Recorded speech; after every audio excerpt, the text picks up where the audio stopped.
she gets more done in an hour and a half than I've had employees get done in a month. It's kind of like saying, I don't have enough gasoline to justify knowing exactly where I'm flying this plane. I'm taking a bunch of notes and then I'm repeating it to this person over here. Why am I doing that? Let's just get everybody on the call. And the person whose time is the most valuable out of everybody is yours. There was a question that you asked me earlier that we didn't quite get to finish out, which was what my recommendations would be for a cadence for like any owner. Yeah. Great. So I want to super simplify it. Number one, I think the thing that I would feel the proudest of is helping owners get their...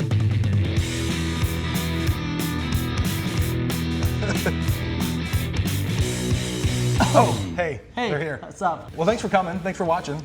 You're really going to like what you're going to watch. Yeah. If you haven't liked it yet, you should really hit that like, subscribe button. Like, subscribe. We're going to get Untucked, and you should probably do it with us. And if not, we're going to get it all in your inbox. Let's go.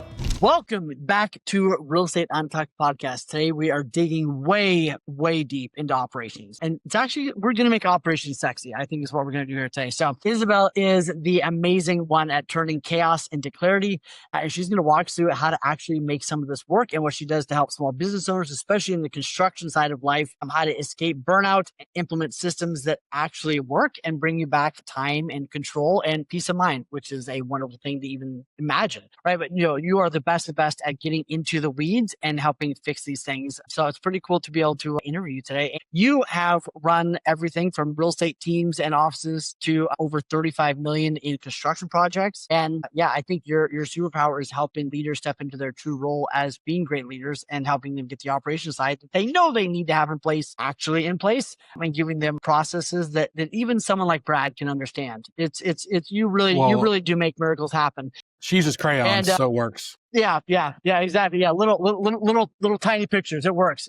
So let's just get right into it. So Isabel, here's my first question for you is, when did you realize you were not the world's greatest salesperson, but you were the world's greatest operations person that was hiding out as a salesperson? So thank you for that intro, Wayne. I'm very excited to be talking to you guys today. And I think making operations sexy is maybe a high bar to try to clear, but I will do my best today. So yeah, when did I know that I was really an operations person? I ran a real estate sales team for years. I was a realtor and then ran a sales team. And I like to bring on new agents and help them go from struggling and where am I going to get my first client, second client, third client? How do I close a deal a month? That kind of thing, to take them from there to closing, $10 million of volume. That's what I really liked to do. And as I was doing that, I built operational systems for my real estate sales team. And I remember early on joking with one of my mentors that the operation systems that I was building were way too sophisticated for what we were doing. At one point, I said to Jason, who Jason, sometimes I kind of feel like I'm doing like gold leaf on the walls of like single wide, like it was like too much, but I couldn't help myself. I loved building operational systems. And so he started pointing out to me, Isabel, you're a good salesperson. You can get the job done, but I think your genius zone might be operations. So when I was running a real estate sales team, one of the things that I did was I used Trello, which is kind of like Monday. It's a project management tool that a lot of people are familiar with. And what I did was I built out a buyer board and a seller board. And that was designed to help me take a day off every week. So I got to a point where I realized that working 7 days a week was insane. And it was making me physically unwell, spiritually unwell, emotionally unwell, all of the things. I know there's a lot of agents out there who work 7 days a week. And so what I wanted to do was to build a resource for my clients so that if I was completely off the grid for 24 hours, the wheels would stay on. And I trained all of my clients to use this Trello board. So if it's Friday was and is still my day off, and they're in the middle of their option period and they're like, I need to call a plumber. Well, they had my list of plumbers was on the Trello board. If they needed to find the contact information for the title company, it was on their Trello board. If they had a question about their earnest money, it was on their Trello board. So everything was on there. And I started having other agents reach out to me and ask me if I could build a board for them or train them on how to use a Trello board like that. So that was really I would say that was the beginning. That was my gateway drug to operations. I think you were like Trello user too. Like you were using it before any of us even understood the concept of like a board. And I remember you showing me yours a million years ago and I was like, this may be the sexiest thing I've ever, like, it was gorgeous. And I didn't even understand how it worked at that time, I don't think. But I was like, I know this is great. I just don't, it's like looking at a great painting, but not understanding it. Yeah, it was and amazing. Those were in the days when I didn't know that everyone wasn't obsessed with this. And so I would get super excited and show it to people, and they would kind of look at me like, what is this? So and I'm like, why aren't you doing backflips right now? This is amazing. So that's the thing. You'd be a little devil's advocate here for the agents out there that are old school. I'll just be the asshole in the room. How about that? No devil's advocate. I'll be the asshole in the room. But like, I love systems, you know that. But if I was an agent listening to this, and they're going to go, well, that just seems very impersonal. That just seems, I'm supposed to be there to answer their questions. That's what I'm paid for. How do you rebut that to an agent that's like, no, you can't have automation. That has to be me. And they can't take a day off. Like, why? Do you feel like that's less customer service if you're doing it that way, or you think it's more customer service? I think it's more customer service, because what I learned was me being the single point of failure in this business is not a kindness to my clients, and it's not a kindness to my team. Because if I get sick, if I get hit by a bus, if whatever happens, and I have designed this so that my personal touch is what the entire business runs on, what is everybody supposed to do in that situation? Like, I'm a human being. There's only one of me. I can't predict what's going to happen next week. It is a kindness to your clients and a kindness to everyone on your team to have found a way to duplicate yourself with systems. Yeah. That doesn't mean you stop answering the questions. Brad go to Starbucks when he comes to Dallas. He goes to Starbucks when he comes to Dallas because, like, he's going to get the Starbucks thing. If there's a really friendly barista, that's great. You know, if somebody's nice and welcoming, like that, but like you want the process, you want the result, and we can add in little ways of personalization. But I agree with you 100%. I think so many agents are stuck on it's got to be me, and it's really an ego, and it's really a detriment to their client. At the end of the day, they've taught themselves that's what their value proposition is. Toughest value proposition ever. Like, if your value proposition is I'm available all the time, your life is going to suck. Well, and if you're successful in converting clients that way, then surprise, you're not available all the time anymore. If you have 10 transactions going on at the same time, you can't be available all the time to everybody. And so now you've just built a situation where everyone needs you and none of them can reach you because you're a human being and there's only one of you. Yeah, it's funny. I've been watching, obviously on social media a lot, and there's the trend going around right now. It's real estate agents, and they've got the clock on the screen, and it's like a banker, and it has like from 8 to 5, or it's actually the banker's 8 to 3, because we know those motherfuckers don't work a full day. And it's like 9 to 5ers, and there's like real estate agent. They're spinning their arm in a circle like this, like it's always going, and I'm like, that's not the goal. Like, I can't tell you the last time I met with the client or did a listing appointment or anything with the front facing on a weekend. And I take that as like success. Like, that's the shit people want to build. They don't want to be the cog, like you said. And it's just funny how we think here's the moment success. that changed my life. Years ago, early on in my career, I bragged about how many hours I worked. I was like, man, I worked 100 hours this week or whatever it was, right? Then I saw someone who was doing more business in half the time. And I was like, I'm bragging that I'm twice as slow. Like, I'm bragging that it takes me twice as long to do, like, and that was the moment of like, oh my gosh, like, it is not about how many hours you work, it's about what you get done. So that's such an epiphany. So well, the other thing I just want to throw in here though, is if we believe that what agents do, and I don't want to talk about agents all day because I'm a recovered real estate agent, but before we move on. Do you ever recover really fully? Can you still taste it? I've detoxed mostly over the last few years, but if we believe that what real estate agents do is important, right? And I think that the part that real estate agents do that is important is that they think clearly in chaos. They help their clients stay emotionally grounded because they themselves as an agent remain emotionally grounded when the stuff's hitting the fan. They help people sort through the massive amount of data that's now available to all of us, and they help people make sense of the data and make decisions. So that, to me, it's not showing houses. It's not having access to off-market listings. It's not any of that stuff. It is being a trusted advisor that helps people make powerful decisions with one of the biggest investments that they ever make in their entire life. That is what's valuable. So if we believe that that's true, in the same way that having a really good pilot is important because you don't want them to crash the plane, having a really good surgeon is important because you don't want them to take out the wrong organ, right? I don't want my pilot to be like, oh man, I've had the longest week. I've been working 100 hours this week. I don't want my surgeon to come in and be like, this is my 8th surgery today.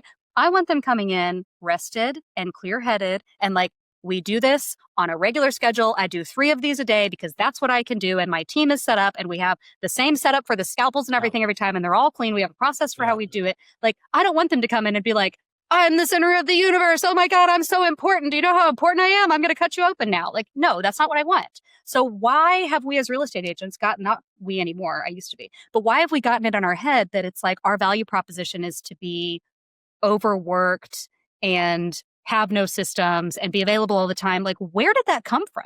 Well, and I think a great thing to do for most people is go back and ask yourself, what do you want your value proposition to be? Let's actually take a moment to recraft our value proposition. And what actually is that? And for some people, they might need to start from scratch. In the beginning, your value proposition is I'm available, because that's all you got. You've done 0 deals and you got time and no money, right? Then you need to transition from that. Do not stay there. So it's like, hey, what is my value proposition now? And you might need to sit down with ChatGPT for 2 hours and talk it out. But like, let's recraft what it is. And if it's being available all the time, if it's just you, you're probably headed for a lot of pain, like we've all said. So let's transition. Let's talk about operations. Hold on. No, you son of a bitch. My favorite thing is trying to cut off Brad. Sometimes it works. 2 things. I almost fought an anesthesiologist one time. So just throwing that out there. It was in the operating room, but then he put me out. So it didn't work well. But Isabel, I do want to step one back. So talk to an agent that's starting out, right? Because we know the agents starting out, they're chickens with a head cut off, us included when we started. So now being the systems guru, what is like one thing you would impress upon an agent within their first year to really focus on systems wise to set them up for success? I'm going to give you a couple that I think are really powerful and they can be powerful right away. The first thing is your top 5 list. For years as an agent, and I still do this in my other businesses as well, every day I write out the 5 things that I'm going to get done today.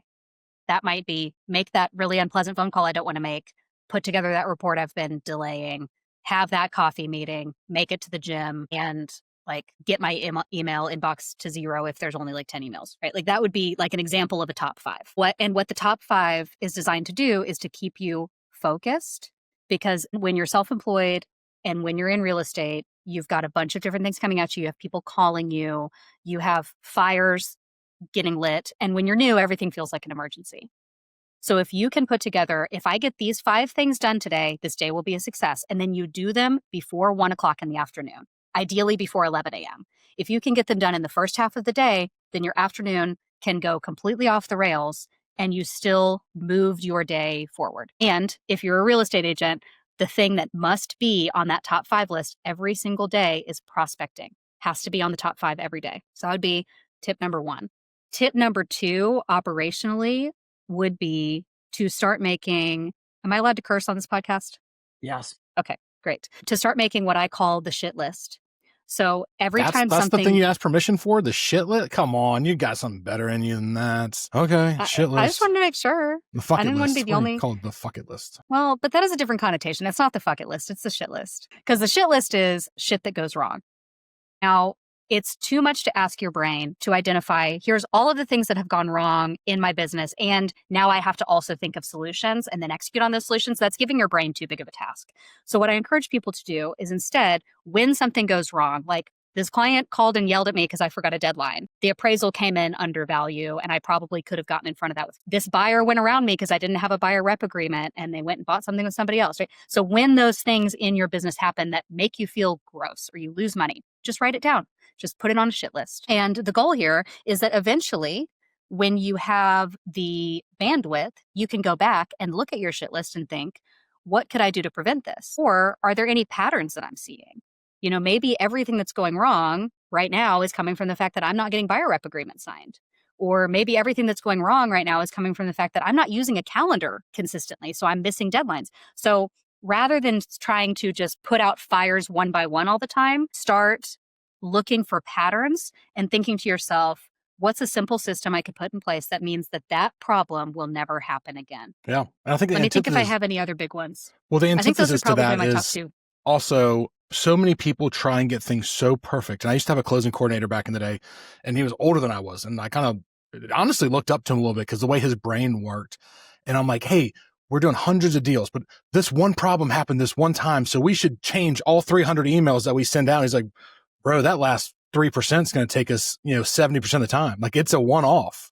So I think realizing that sometimes these one-off things are not needed to be like system overhauls. They just happen. Absolutely. And that's where discernment comes in too. This is something that I used to talk to my team about when I was managing a team, was people would bring me problems sometimes. And sometimes the answer would be, we should build a process around that. Like, let's discuss this. Is that likely to happen again? Yes. Okay, then we build a process. Other times we would go, that was a bizarre one-off. Like, there's no way that we could have predicted that. It's very unlikely to ever happen again. It would be exceedingly difficult to build a process for it. So what I instilled in my team is 80% of the shit list is probably solvable in a strategic way. 20% of it is just the chaos of everyday life. But how much better is your business running if 80% of the problems that you are encountering now go away? And you are left with the bandwidth to just deal with the 20% of true like black swan events, curveballs. You're in a way better position at that point. That's great. All right, Wayne, transition us, please. Let's go to your topic now. Thank you, Brad, for the permission to rejoin. This is great. Glad to be here. All right. So here's my question for you. How would you explain construction operations to an 8-year-old? Well, that's a good question. When you say like, I help with construction operations, like what is that? So I help with construction operations. And what that means is that I help construction businesses make sure that everyone who works for them knows what they're supposed to be doing every day, that they have the accountability to actually show up and do it, that we send out our requests for money on time and that we get money on time. And that when there are problems that happen in the field, like if somebody frames a house wrong, we figure out how to make sure that that never happens again. So did you understand that, Wayne, or should you go a little lower? Probably a little lower, maybe some more crowns and Lego pieces. So let me ask this. When you go into, say somebody calls you and says, hey, come help. What's your kind of process to evaluate and figure? First off, I guess I'd be curious, what's usually the thing that pushes them over the edge to actually ask for help? And then what's your process to kind of figure out where you're most needed first? That's a great question. So what typically pushes people to ask for help is either they're having significant cash flow issues. So they're starting to worry that they're going to run out of money, would be one thing. Number two would be they have this intuition that they're losing money somewhere, but they don't know what it is. And they're asking themselves, am I being stolen from? Are there employees who aren't performing? Are my guys just kind of sitting around eating lunch for 3 hours on the job and they're not getting stuff done? Why there's a hole in my bucket somewhere. Where is it? I don't know how to find it. That would be the second reason people come to me. And I think the third reason that people come to me is that they want to scale in some way, but they're feeling stuck. They know that their company is running okay at the current place that it is, but they want to go from 1 million to 5 million in revenue. And they know that they need to make some radical changes to do that. And then I would say actually the fourth thing would be they have somebody that they need to fire, but they're not quite sure how to do it. Or their gut says they need to fire them, but they don't have enough data to actually know if that's the case or not. In a sense, right? It's like something's off. And I think the best analogy I'll give is I think you allow leaders to actually stay in the cockpit and fly the plane, right? Because you help to put gauges and things in front of them that make sense for them. So instead of like, hey, do we have gas? Instead of the pilot getting out and having to go check the gas tank, there's a beautiful gauge right there. They have a checklist that they know the people in the back are using that they gave to them to know that it got done, right? Like I think you allow leaders to stay in the cockpit, and when they have clear, beautiful dash in front of them, they can make better decisions. Yes. And instead of most of them are running in and out and all over. To take that analogy further, what I like to do, because I don't just coach, I don't just say, oh, here's all your problems, you should fix these. I will actually act as a fractional COO and roll up my sleeves and come do it. So to take that analogy further, let's say you've got a pilot who's flying the plane and there's no gas gauge. And he says, you know what? I don't know if I have enough gas or not. I'm like, you stay there. You continue flying the plane. I'm going to go find out how much gas we have. And then I'm going to build a system to help you know this from here on out. Yeah. Because I'll tell you what, especially in construction, it's confusing. I mean, you got money coming in, going out, coming in, going out. I mean, it's very, very tough. So you building that stuff out for people is amazing for them to be able to see that. Absolutely. And the typical pathway for a construction business is most of them are run by men, not all of them, but a lot of them. Typically, these are men who came up through the trade. So their dad was a home builder, their dad was a plumber, and then they became, let's just take the plumbing analogy, then they became a plumber and they were a good plumber and they were just going and doing the plumbing work. And then they hire a helper and then they hire another helper and they look up a couple years later and they've got Maybe they've got 30 employees and they're running millions of dollars through their business, but they probably didn't go to college. They don't have an MBA. They've never worked in a business where they were exposed to job descriptions and org charts and QuickBooks and accounting practices. Like, they don't have the background to have been exposed to that stuff. And these guys are smart. I mean, these are intelligent people, Sure. but they just haven't been in business school and they haven't been in really well-run corporations. And so they've been getting by on their own intelligence and ingenuity and the fact that they're a good plumber, but they never built out those systems. And so you look up and you've got millions of dollars running through your company, you've got 30 employees, you have 0 job descriptions. Your bookkeeper is like your cousin or something who doesn't really have an accounting background. You can't rely on your P&L. You've got $500,000 of uncollected accounts receivable. And at some point they look up and they're like, how did I get here and what do I do now? So that's where I love to come in and be like, let's roll up our sleeves and let's fix these problems and help you scale. Yeah. What would you say are the foundational pieces that you make sure are in place? Like, would that be like P&L, cash flow tracking, job descriptions, account? Like, what would be some of those main ones? Like, hey, if you don't have one of these 5 or 6 or whatever it is that you have, you probably need to reach out to Isabel to get it put in place. What are some of those foundational blocks? So there's a list that I talk my potential clients through. I don't have it in front of me. I can probably rattle off my memory. It's got like 7 items on it.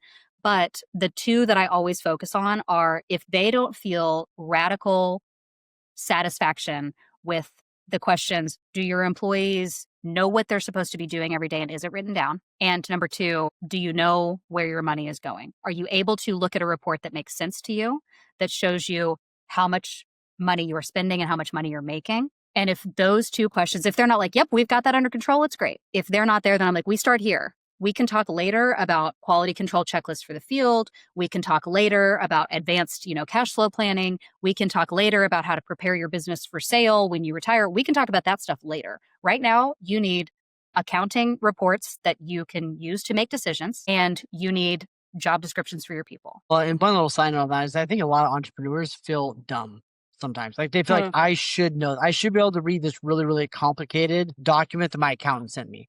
And I like, no, like, I think what you do great, Isabel, is you help translate that stuff into hey, we got green arrows or we got red arrows. Like, you help make sense of that. And I think a lot of times entrepreneurs don't ask for help because they think that they're just naturally supposed to be good at something, or they should have had it 5 years ago.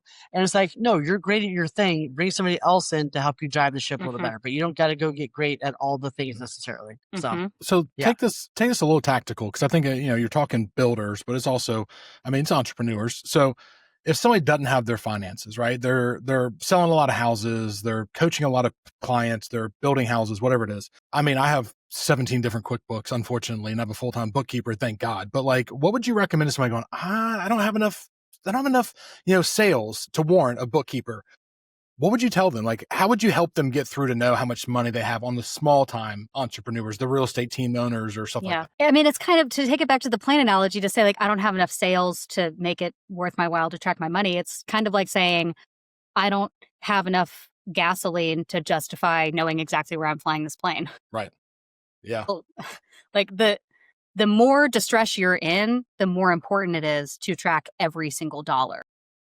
Like, because if you're not doing a lot of sales and you're feeling emotional about it, then you're very subject to being like, sure, I'll pay $10,000 for Google Ads. Yeah, it's going to save me. Like, and you need to have your numbers so you don't make those kind of emotional investments that go badly for you. Yeah. So there is no excuse whether you have start with a bookkeeper at $300 a month. There's some great bookkeepers for $200 a month. They will clean up your stuff and spend 20 minutes walking you through it, right? Like, just start there. Yeah. Yes, exactly. Simple. Just do it. Just go find somebody. It's going to be less than $500 a month. If you're not doing a ton of volume, you can pay somebody a couple $100s to do this for you. Okay, so let's talk about like people and culture for a second. And one of the things you said is like culture is how we do things around here. What do you mean by that? So what I mean by that is that there's a lot of chatter about culture and culture in startups and entrepreneurship and how to build a good culture. And in the last, I would say maybe the last 15, 20 years, we saw this rise of like, we're going to have a ping pong table and beer at work. And then that has kind of tapered off in the last few years that people have realized maybe not really getting a return on that investment. And those are band-aiding over culture problems. Yes. Because if you don't have your team on the same page about these are our values and those values translate into our daily activities in exactly this way, you don't really have a culture. Well, you do have a culture. You have a culture of chaos. So it's really important when people talk about culture and they're trying to make their culture work because they're having happy hours and they're giving their employees bonuses and this kind of thing, you're not really going to get to the core of building a good culture, because a good company culture means that people feel safe at work. They show up and they feel like they know what's expected of them. They know what their pathway to success is. And they're not worried that they're going to get like called out in front of everybody or yelled at for making a mistake, because they're clear on here's how we do things around here. So that's where operations and processes can support building a culture. Because if you can't clearly articulate to your employees, here's how we do things around here. Here's how we handle it when a client calls and they're upset. Here's how we handle it when we have a warranty issue. Here's how we handle it when the project is over budget. Here's how we handle it when the project is behind schedule. Here's how we handle it when we have 2 employees who aren't sure who's doing this thing and it's just kind of sitting there. That's where culture, like the rubber really meets the road on culture, because it helps your people understand, here's how we do things around here. Here's how we solve problems around here. Here's how we show up every day. And from that, your culture starts to blossom. So do you go in and document these things? Like when you take on a new client, if you're consulting with them, do you go in and just observe and document what their culture kind of is and see the stopgaps and then offer it to the ownership to put these changes in place? Yeah. So one of my favorite sort of mantras, I guess you would call it, is if you can't put it on a page, then your people are not on the same page. So when people say, oh yeah, everybody understands this, it's good. And I'm like, great, show me where it's written down. And they're like, well, it's not. So then I'll go, say there's like 3 or 4 people who are all very involved in this issue. I'm going to talk to each of them. So, okay, let's talk about the process for entering that transaction into the software. Tell me how you do that. And if I get the same answer from all 3 or 4 people, great. We'll write it down or we'll do a screen recording of them doing it. And great, done. Process is done. Now, when you have a new person come in, you can go, here's how we do transactions. More often, if it's not written down somewhere, I'm going to talk to 3 people and I'm going to get 3 different answers. So then what I will do is I will take those, I will reconcile those. I'll say, okay, here's like the places where people aren't on the same page. Here, in my opinion, is what actually makes sense. And then I'm going to take it back to the owner or the manager and say, hey, came to my attention that this particular issue is being done differently by everybody. No one's quite sure how to do it.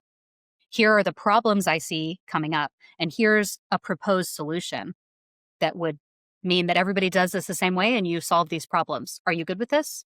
Do you want me to implement it? And then owner can give me feedback or say, yeah, go run with it, go implement it.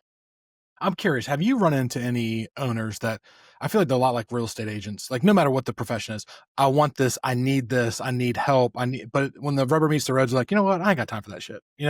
Like, thanks for writing the job descriptions, but I'm never going to talk about the job descriptions once you leave here again. Like, have you had people just kind of like, just say they want it, but obviously their instincts, their inner beings are saying no? Yeah, sure. Sometimes. And this is where the whole operations isn't sexy thing comes in. I get super excited about this. I'm like, great, let's go in here. Like, I love this. I'm sure everyone else is going to love it. I've learned not everyone loves it. There's typically something going on. The reason that they haven't put job descriptions in yet, there's a reason for that. And maybe it's because here's the common things that I see. They're a boss, but they have weird hangups about being a boss. Like, they don't really want people to see them as like the mean boss. They want to be everybody's friend. Well, putting a job description in place is probably going to meet some friction from people who have been doing whatever they've been doing for years. And now you're saying, here's what you're supposed to be doing. That requires confrontation. It requires leadership to do that. And I, as a consultant, can't do that if the owner's not on board. It's not going to work. Like, I have to have radical buy-in from the owner to make that happen. So yeah, you run into things like that. And that's part of where the vetting process comes in for me as a consultant to really understand, why does this owner want this? Do they want it bad enough to walk through the pain and the resistance that has kept them from doing this already? Right. I bet there's a lot of owners out there that are trying to be the leaders that don't need to be the leaders. They just need to be the owners and like the chief creatives and let somebody else come in and run the operations, if I had to guess. And I'm for hire. If somebody wants that, they can call me. I think it's beautiful. Let me ask this. What are some of the cadences you see that are implemented that are the most helpful? Either daily huddles, weekly, this kind of meeting. Like, what are some of the things that you ideally would have every, leader, in a sense, do on a daily or weekly basis? What would be the kind of the top handful of things you want to see them do? Yeah, I can offer the cadence that works for me, which I think would work for most entrepreneurs and most owners, honestly, would be a daily huddle with an assistant. So I start every morning with my virtual assistant. She and I do a huddle. I offload tasks to her. She has already sorted my inbox and she tells me, here's the 5 emails that actually need your attention, et cetera, et cetera. So I do a huddle with her. That is based on the Buy Back Your Time book. So I pretty much follow the recommendation from Buy Back Your Time on how I run And that. what's the format of that? What time do you do it? What's the format? Yeah, so it's at 9 a.m. We do it on Zoom, and we start with offloading. So anything that I'm like, hey, set that up for DocuSign. Please follow up with the City of Austin thing. Please answer that email. I just bam, bam, bam, offload stuff. Then we do a calendar review. So we pop open my calendar together. She looks for anything that's double booked. She gets my permission to book things that need to be booked. I wrap my head around my calendar. Then we move on to emails. So I will review the inbox items that are actually for me to do.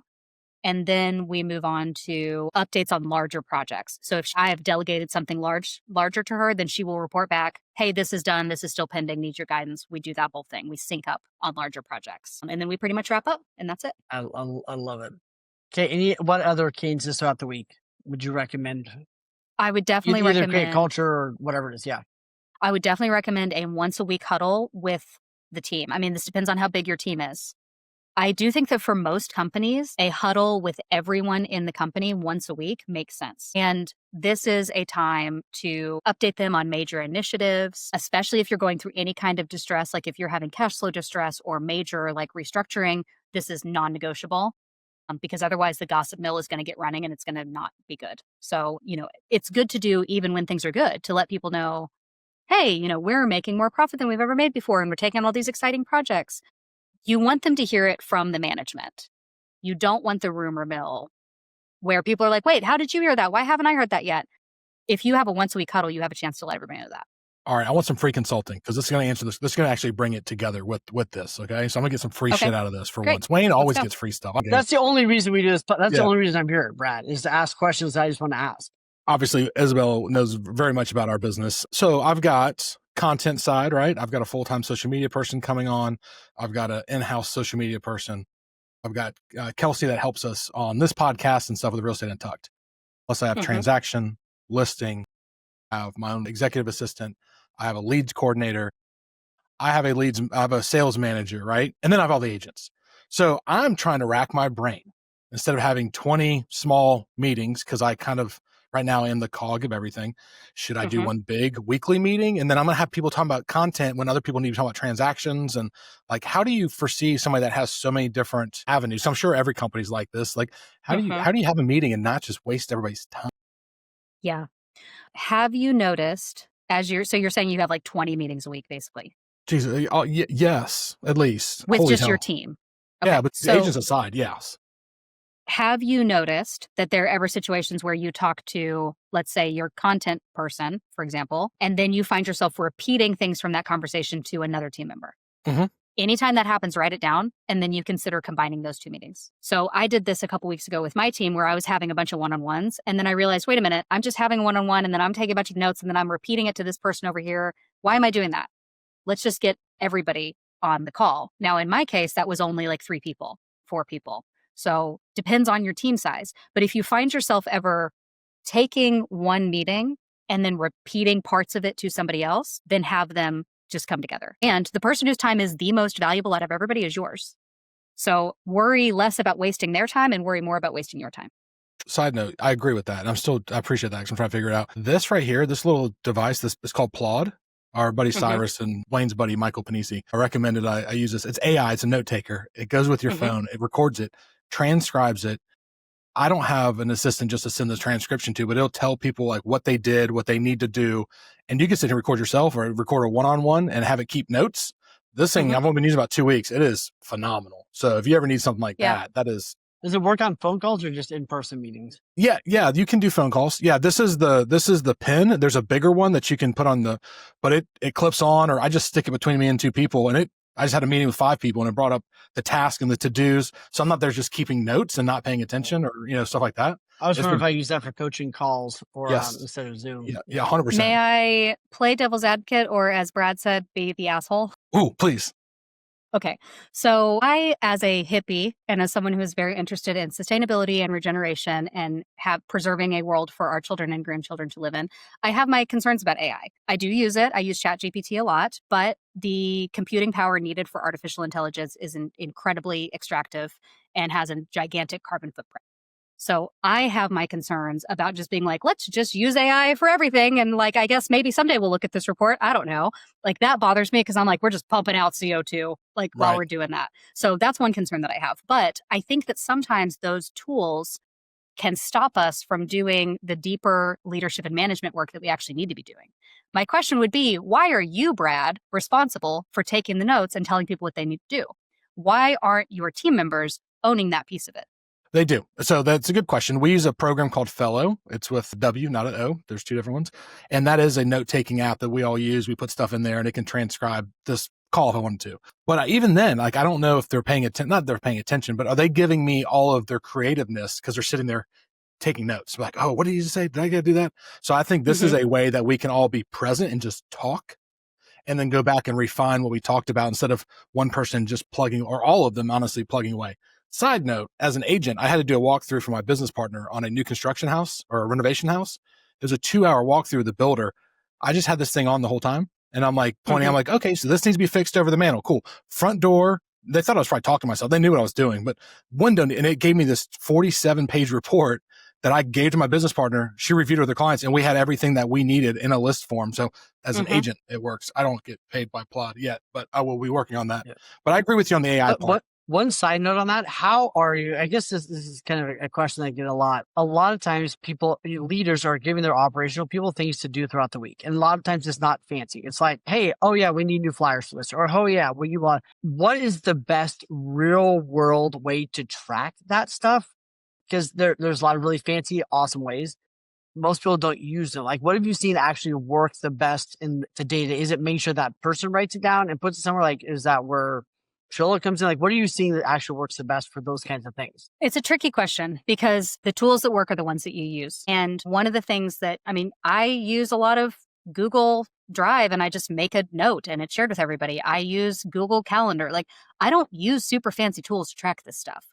But in order for that to work, you have to have a team full of people who are responsible to their role and who get it done. So if you feel like you're constantly having to babysit and backtrack and make sure that it got done and you have to check 3 or 4 times, you need to take a hard look on whether that's the right person in that role or not. Yeah, you either aren't giving clear direction or they're not the right person. I would be curious. You say it once or twice, it gets done. That person feels responsible to report back to you. Hey, you asked me to do this last week. It's done. Great. That's the relationship that you want with your team. And I would ask you, Brad, this question too, like, what are the top 3 or 4 tech things you're using? So like, what AI are you using and is it Google? Like, what are the kind of the top things you're using on a daily basis that are helping you facilitate your work? Yeah. Just real quick. Usually when I'm doing one-on-ones with agents or my staff or whatever, I call them coordinators, I use Fellow. It's a note-taking app and it'll transcribe, but it has it all in one spot. So now I don't have to go find a Google form or I have to find a piece of paper. Like, it's all in one spot. And again, I felt like I'm sitting there having one-on-one typing responses that my agent or my coordinators are saying. And so that's why I went to this more AI model. I'll tell you, it's really basic. And I kind of pop around on to-do list. I'm kind of a to-do list junkie. Like, I'll use Todoist for a minute. I'll use Motion for a minute and I kind of get over it. But I literally just use notes on my iPhone and I share it with pretty much my director of ops. And we meet every other day. Because we were together all day, but we meet every other day and we just go through it. So that's my dumping list. Kind of like your Wayne, you have that list that you like to do. Yep. And we just go over it and I don't have to think about it and it's nothing pressing.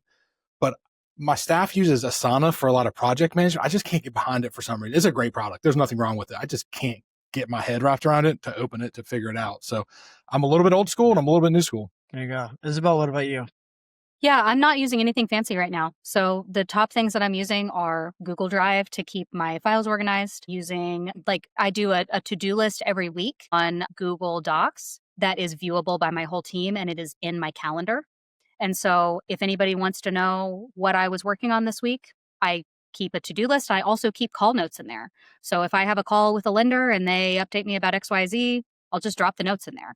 And my thought on that for me is that this is also a paper trail. So this is for me, like transitioning out of my husband's company. Yeah. If anybody ever needs to go back and say, what was Isabel doing in July? What was happening? They can just click through my to-do list and see that was on our to-do list. She got it done. Here's notes that support it. It's all there. And if my So team when you say is notes, like how is that? Is it you have 100 documents? Is it one just rambling document? just Is it one, it's just one document. So like typically by the end of the week, it'll be like 5 pages long. And that's like less than 1 page of checklist items and then a couple pages of notes. Awesome. Okay, Yeah. cool. Because Any I other tech you're found, using? yeah, because the reason that I started doing that is because I found that Google Drive to me can be kind of hard to find things in. And so what I prefer about this is that if I'm trying to remember, I had that 10-minute phone call and I feel like there was some important notes that came out of that. I don't have to think about, which exact folder did I save that in? It's in the to-do list from that week. If it's more Interesting. extensive and I need to do something more with it, I can move it over and do something more with it. But if it's just on the call with that lender said that here's where the direction he wants to go, it's in the to-do list. And then in terms of other apps that I'm using, Google Calendar, Google Drive, and then just like a lot of collaboration, good old-fashioned phone calls and making sure that everybody's on the same page. I find that, voice to voice is really important to check that you've communicated clearly with your team. You can hear their tone. Like the tone of somebody going, yeah, I'm on it on the phone tells you a lot more than an email. Sometimes there's like, yeah, I'm on it. And there's like, yeah, I'm on it. Like, and you can hear the difference as a leader and if you need to dig in more. Yeah, nothing fancy. Wayne, I'd really kind of push that fellow out. Like I'm even looking at mine right now and my calendar synced in there. So I could, if this was a meeting, I could pull it up. So if I have running, weekly meetings with my insurance side, I knew yesterday when I met with them, I could see what I put for notes the previous week because it brought up. I'm like, so how did we get this done? How was this done? And so you can make templates and all kinds of stuff. So if you've got that kind of habit or like coaching clients, you can keep it in there and then see what the tasks were or what the summary was from the week before.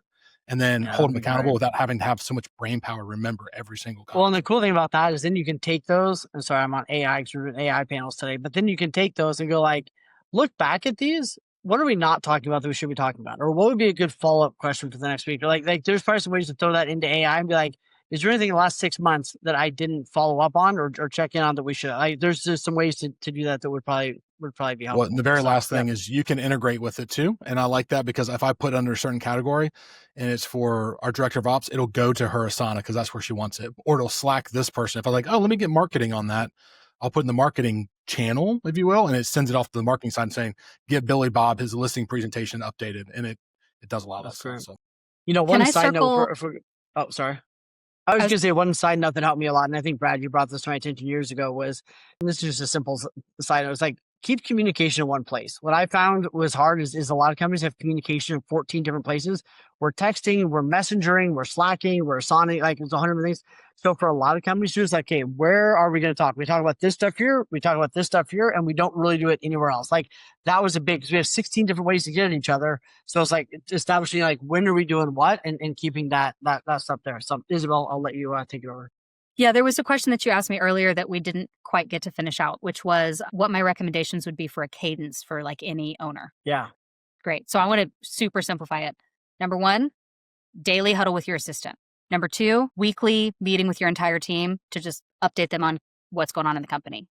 Number 3, if you have a sales team, which I guess everybody has a sales team, a weekly reporting from your sales team. Nice. Your sales team needs to be telling you how many conversations they're having, how many meetings they're having. You need weekly reporting from your salespeople. And then number 4 would be monthly financial reviews. To me, those would be the basic non-negotiables. Yeah. And if you're a team of one, you should probably do those meetings with yourself. Absolutely. You sit down with you and now we talk about sales. Okay, you sit down with you and now we review the P&L. Okay, you sit down with you and I think it's great. If you're having problems on your sales team and you don't have anywhere that you can go and look and see how many conversations are they having, how many meetings or tours are they scheduling, how many contracts are happening every week or every month. If you don't have those numbers, that is your number 1 problem to solve on your sales team. I don't want you having any conversations with your salespeople about how the leads aren't good enough or how they don't have enough sales support or enough training. Actual freaking numbers. Start with the numbers. Yep. All right, 2 questions I want you to answer fast so we can get through all the ones I have. What's the 1 or 2 best things you've done to manage your stress? Because I know that you're gonna write the book on that someday. But what's the 1 or 2 things you've done that have helped you the most with managing stress? Your go-to activities. What haven't I done to manage stress? Well, but that's why I asked you, because I think you're like all three of us, we've tried a lot of different things. I would love to know like what's worked best for you or you find yourself using most often. I think that the two things that I think are non-negotiable for managing your stress would be taking regular time off. If you're not taking one day away from work every week, minimum, you can't manage your stress. You're getting too myopic. You're stuck in the weeds. You can't see clearly. Like you've got to be able to see the forest for the trees, and you can't do that if you don't step away. So at least one day a week when you are truly off duty from work. Number two would be physical activity. Like I can't stay sane if I don't get workouts in regularly. Sometimes that's weightlifting, sometimes that's yoga, sometimes that's a walk in nature. But for me, it's pretty much every day I'm going to do some physical activity. Yeah. What was Ginger's cadence? It was one day off a week, 1 day off a 3-day weekend, month. once a month, and a Yeah. vacation once a quarter. Is that what it was? A 1 week vacation a quarter. Yeah. For 137. I thought that was great. Yeah.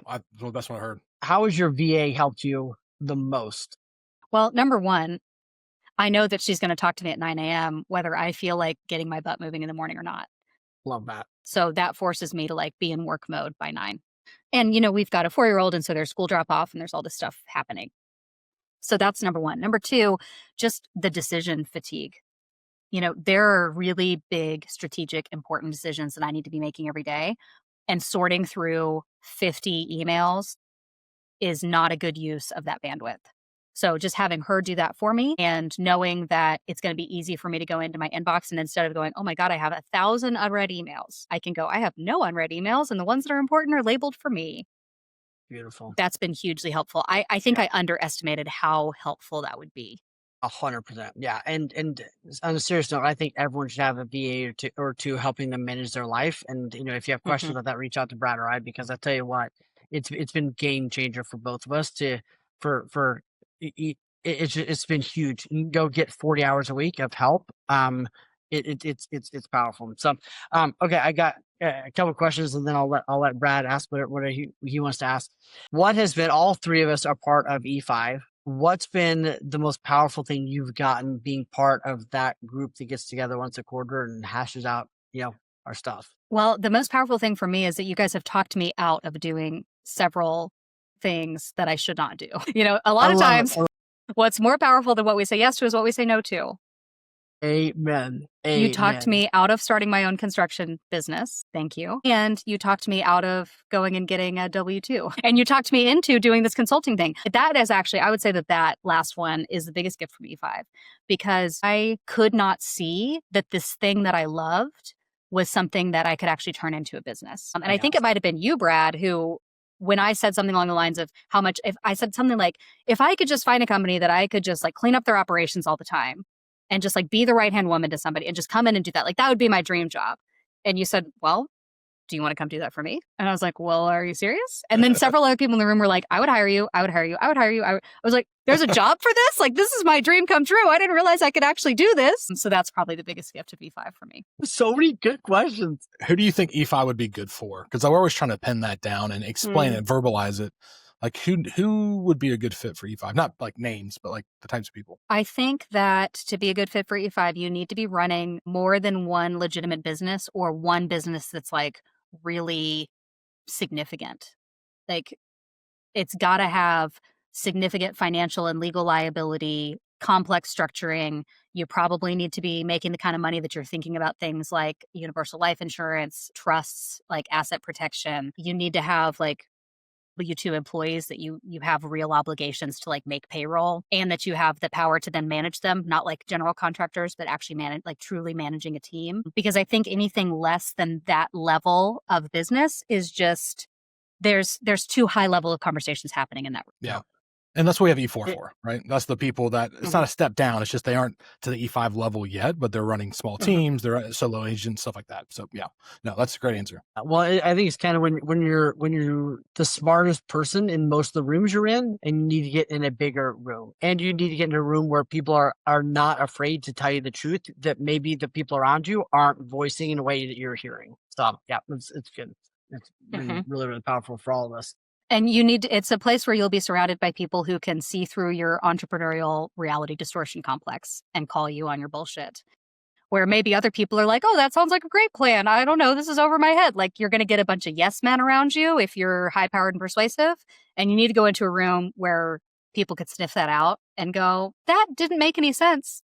That business or plan. like you're aiming at 1 million. Why we're not aiming at 50 million? What's wrong? Yeah, those kinds of absolutely. What do you want to be remembered for when you go into a company and you leave that company?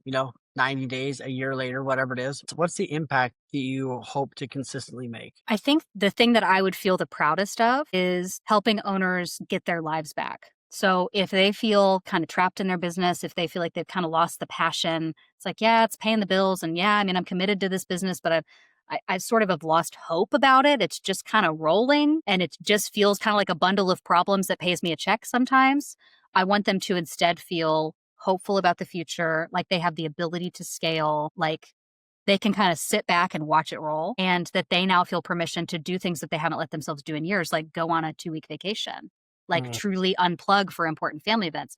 For me, work-life balance is incredibly important. And there is no such thing as balance, really. There's just work-life choices. But I want to help people be in a position where they feel like they can make good, values-aligned work-life choices, where they can look back on their career and say, I got to spend time with my kids. I got to be present for important things in my life. I had enough time to think. I got to run the business that I wanted to run instead of looking back and going, God, I just got stuck in the weeds for decades.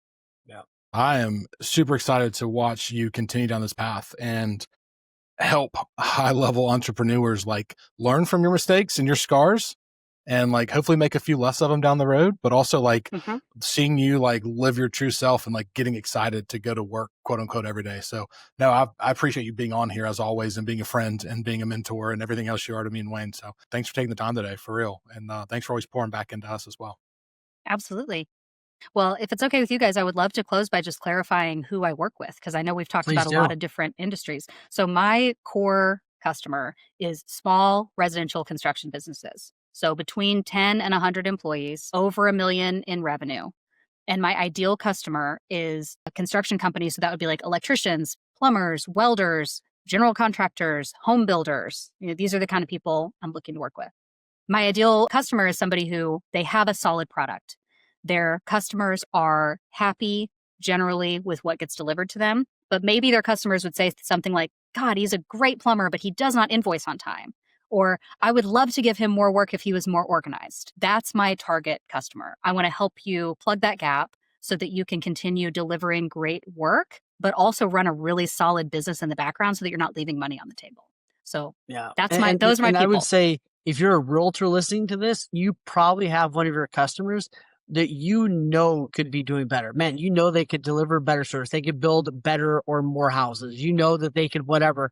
Like that's a perfect referral, right? Someone you love and care about. They're good people running a solid business, but it's like you just look at it like, I know this could be so much better than what it is. And you kind of see them run around with like chicken with their head cut off, whatever it is. Like that's a perfect referral.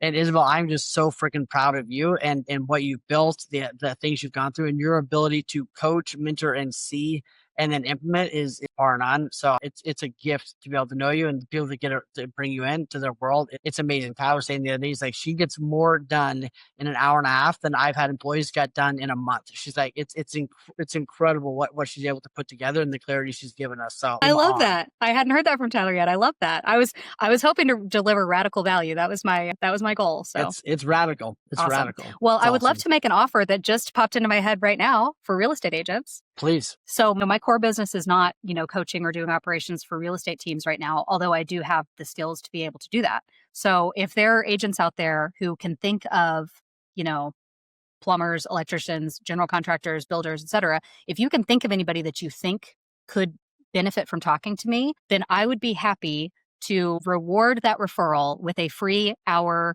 coaching and consulting call for real estate agents. So if you as an agent want to bring me your team issues and your operational issues, I will give you as much information as I possibly can in an hour for free.